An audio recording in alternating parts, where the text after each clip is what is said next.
Well, I was born in Oklahoma, and my dad was a poor oilfield Okie.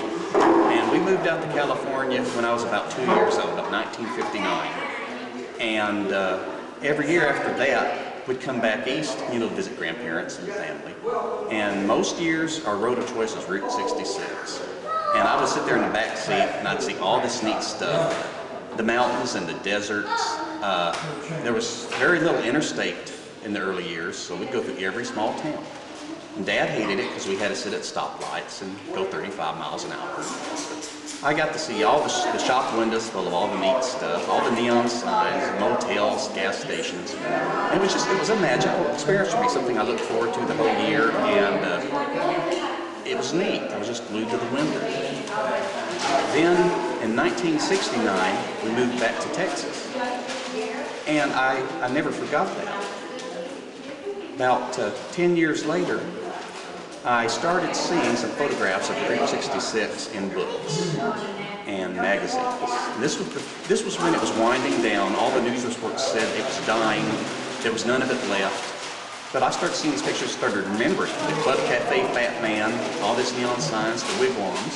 So in 1981, my dad and I made a trip back out west. And Dad liked to travel and use his vacation time at his destination. We would leave Southern California and drive straight through without sleeping. We'd stop for gas and food. But he would do it like in 39 hours from near San Fernando, California to Ozark, Arkansas to visit my mom's parents. And, I'd see all these wonderful billboards, snake farms, and things that had like trading posts that had all sorts of neat Indian stuff, buffalo, things like that. And we wouldn't stop.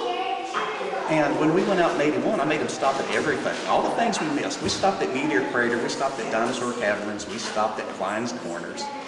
And that got me hooked on it. And during the 80s, I made dozens of trips to Route 66. I took 14 days to go from Oklahoma City to Santa Monica and back one time. I talked to people, I photographed, took about 36 rolls of film. I started mapping the old highway. I would look at old highway maps and compare how the road used to go. And then I would drive out there, and if I hit like the exit, I'd drive all the service roads trying to find the old concrete or the old asphalt. And just since then, I've been photographing it, writing about it, painting it. It's in my blood.